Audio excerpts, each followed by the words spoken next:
Baik, bismillahirrahmanirrahim. Assalamualaikum warahmatullahi wabarakatuh. Halo teman-teman semuanya. Sebelumnya izinkan saya memperkenalkan diri terlebih dahulu. Nama saya Ilma Salma Samia dari Pendidikan Kimia kelas 3A. Nah, di sini saya akan melakukan sebuah presentasi mengenai media 3 dimensi dalam pembelajaran kimia. Nah, apa sih yang akan kita buat pada kesempatan kali ini? Nah, jadi seperti yang telah kita lihat ya, bahwa di sini ada alat destilasi sederhana. Nah, apa sih alat destilasi sederhana ini? Nah, alat destilasi sederhana ini merupakan suatu alat yang dapat memisahkan suatu larutan yang mempunyai atau memisahkan suatu campuran yang terdiri dari dua larutan atau lebih yang mempunyai titik didih yang berbeda di antara kedua larutan tersebut. Nah, seperti contohnya yaitu larutan dari etanol atau alkohol. Nah ya, jadi etanol ini bisa kita panaskan. Nah, tahapannya yaitu atau prosedurnya, yang pertama etanol ini kita masukkan ke dalam kaleng ya. Nah, kaleng ini kemudian kita panaskan. Nah, setelah itu karena kan etanol ini misalkan etanolnya itu 90% ya, dimana berarti 90%-nya itu etanol dan 10%-nya itu merupakan air. Nah, seperti itu. Nah, jadi si etanol yang akan dipanaskan ini, etanol yang murni itu akan menguap terlebih dahulu. Nah, menguapnya kemudian akan ke jalan sini ya. Akan menguap ke sini. Nah, kemudian di sini kita akan isikan air dan juga es batu. Nah, di mana air dan es batu ini atau rangkaian alat ini berfungsi sebagai kondensor. Nah, di mana kondensor ini berfungsi untuk mendinginkan kembali atau mengubah kembali fasa dari etanol tersebut. Kan tadi pada awalnya etanol ini di sini berupa uap ya. Nah, kemudian ketika dipindahkan, ketika si larutan tersebut melalui kondensor, nah ia akan berubah kembali menjadi cairan. Nah, di sini juga disediakan alat untuk destilatnya ya. Nah, di sini ketika misalkan si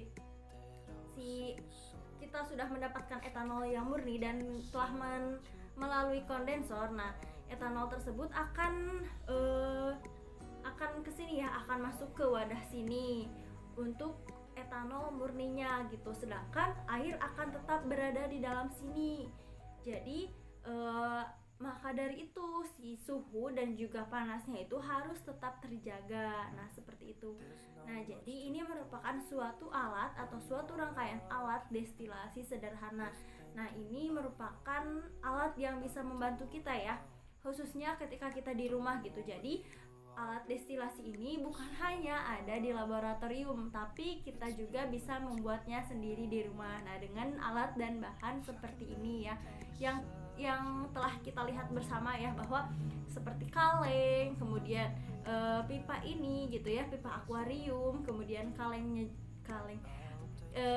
toples ya, toples plastik. Nah, ini kemudian wadah. Nah, itu kan kita bisa dapatkan di rumah dan itu juga tersedia di rumah. Jadi untuk alat dan bahannya itu sangat mudah kita temukan seperti itu. Nah, dengan adanya media 3 dimensi ini berupa alat destilasi sederhana bisa memudahkan kita juga mengerti mengenai materi dari salah satu materi dari banyak materi yang ada di dalam kimia. Di antaranya yaitu mengenai senyawa hidrokarbon. Nah, karena kan di dalam senyawa hidrokarbon kita biasa mengenal istilah destilasi. Nah, jadi kita bisa menggunakan alat ini sebagai media untuk kita belajar, di mana media ini kan merupakan media 3 dimensi ya. Bisa kita lihat, kemudian bisa kita raba dan juga mempunyai volume gitu ya. Dan bisa membantu kita ya, karena salah satu keuntungan dan salah satu ciri dari media itu adalah mempermudah kita untuk memahami sesuatu. Nah, salah satunya adalah alat destilasi ini.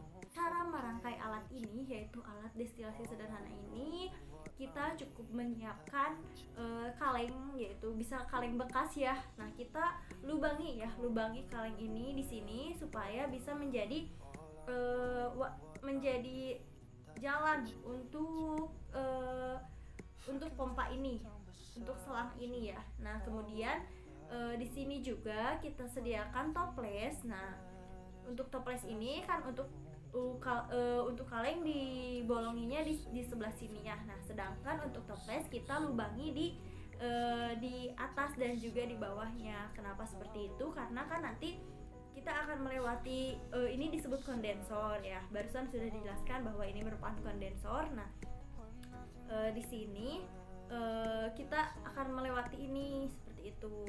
Nah, kemudian kan harus ada jalan keluar untuk destilatnya atau untuk larutan murninya seperti itu. Nah, jadi kita sangat mudah ya untuk merangkai alat ini, dimana kita tinggal melubangi, kemudian di sini juga kita lubangi juga. Nah, seperti itu ya. Nah, kan di sini ketika kita misalkan melubangi, nah tentu akan ada lubang lain ya yang belum tertutup gitu, karena tidak akan sempurna ya. Jadi kita bisa menambalnya atau menyempurnakan lubang tersebut supaya tidak terlihat lagi dengan menggunakan lem lilin ya. Jadi bisa kita panaskan ya. Jika misalkan menggunakan alat untuk lilin tersebut akan lebih baik. Jadi kita tinggal tembakan saja ke bagian yang akan kita tutup gitu. Nah, sedangkan jika misalkan kita tidak mempunyai alatnya, kita bisa menggunakan korek api ya. Nah, jadi ketika korek api, kemudian lilin tersebut dipanaskan. Nah, kemudian si lelehannya itu kita beri ke sini ya, kita tempelkan di sini. Nah, jadi tidak akan ada yang tumpah gitu ya ketika misalkan kita masukkan ke dalam sini itu kita masukkan larutan ke kaleng ini, dan juga tidak akan ada wadah yang tumpah ketika kita memasukkan air dan juga es batu ke dalam wadah ini. Seperti itu teman-teman. Nah, untuk kali ini benar-benar ya dicukupkan sampai di sini. Terima kasih.